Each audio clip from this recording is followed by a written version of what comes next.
Yo YouTube, what's up? I'm Tim, he's Evan, this is Sports Sleez with Stats, the biggest news show on YouTube.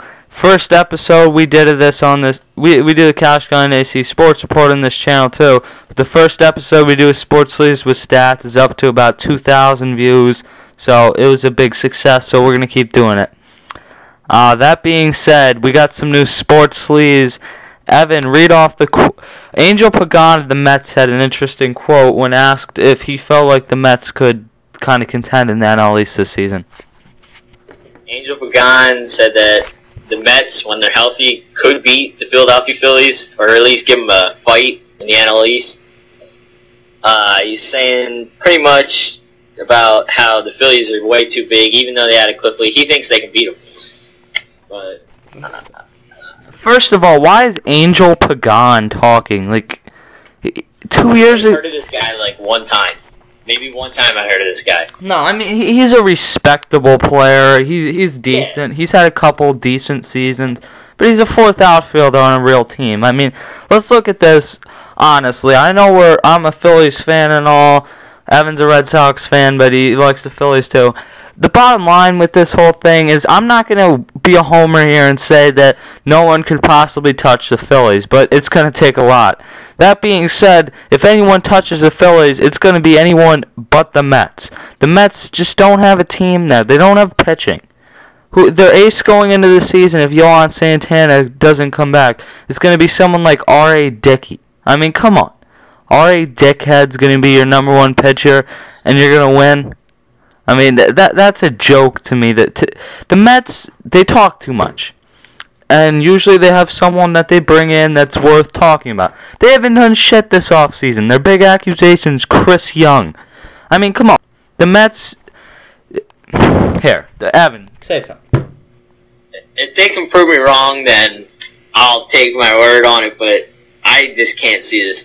Their pitching is just not good enough, and again, especially against the Phillies. The Phillies have four of the best pitchers in the MLB, and this guy's already trying to start something.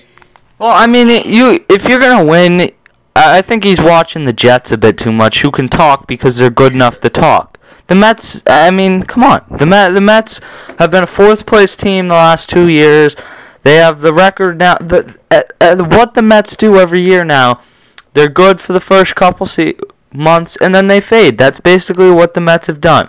Johan Santana might not be ready to start the season. Who knows if Ike Davis is going to back up what he did last year? I think he will. I think Ike Davis is a nice young player. That being said, though, the Mets just don't have the pitching. I mean, who knows where K-Rod is with his... He could go to jail for all we know for beating up his father-in-law or whatever in the clubhouse. I mean, the Mets need to lay low. It's not their season. It's not going to be their season for a couple years. They brought in Sandy Alderson to be the GM there, and they have a chance there. But, I mean, the Phillies have Halladay, Lee, Hamels, Oswalt. I mean, those are... Halladay's the best starter in baseball, hands down. You cannot tell me anyone is better than Roy Halladay. And for that matter, anyone's really even close to what Roy Halladay does. Number 2, Cliff Lee is one of the top... I think it's a push to say he's in the top 5. I think he's in the top 7, though. And Roy Oswalt falls somewhere between 10 and 15. Cole Hamels probably falls somewhere between 15 and 20. Who do the Mets have? I mean, is Johan Santana a legit pitcher anymore? I don't know. He's had his good games, he had his bad, but the Mets are coming off an under 500 season. They're finding new coaches. They just need to start rebuilding, then they can talk. Yeah, I mean, it's just the wrong year to talk. The Mets have come out year after year now, last few seasons, said we're the team to beat. It hasn't worked out, and they need to know at this point that it's just time to sit back. You're probably not going to win anything this season, and for New York fans, I think you should be happier about that than the Mets going and blowing all their money on some guy that's not going to work out. But that being said, I think the Mets... in a few years, if they don't just blow all their money through free agency and trade all their prospects away, the Mets could be a contender. I'm going to give the Mets credit when they're ready to be a contender. I think some people get the idea that I'm just going to hate on the Mets and pick the Phillies forever, which isn't true. You saw that in the NFL when I picked against the Eagles. when my team's not the best team playing in the game or whatever it may be, I'm not just going to pick for them. So I think the Braves could give the Phillies a try. The Marlins, if Josh Johnson and Ricky Nolasco both have great seasons, I guess could make a run at it. That's a long shot. The Nationals, yeah, the Nationals is a long shot. So I don't know. Also, Pagan, this is one of his quotes. He said Jose Reyes, when he's healthy, is the best leadoff hitter in the game.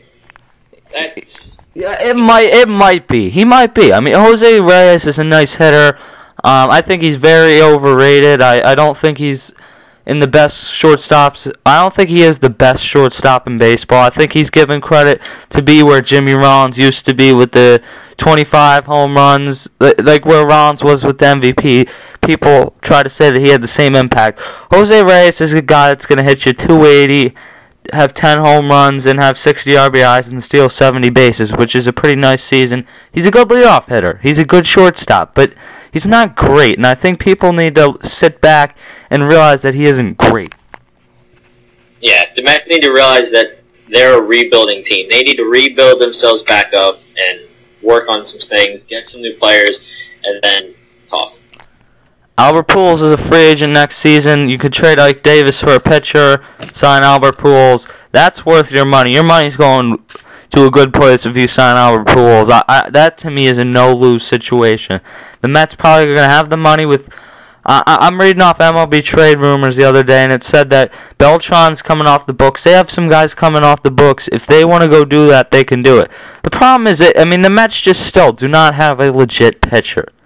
I think Yohan Santana, when they got him, was kind of fading a little bit. When they got him, he was probably the best pitcher in baseball. I think at this point he's in the top 10 or 15 when he's healthy, but he hasn't been healthy, and he's just not at the same level. He's getting up there. He's 32 or 33 years old, which isn't old. It's the same age as Halladay and Cliff Lee, but I think at the same time, he's not what he was, and I think the Mets kind of just caught this guy at the wrong time.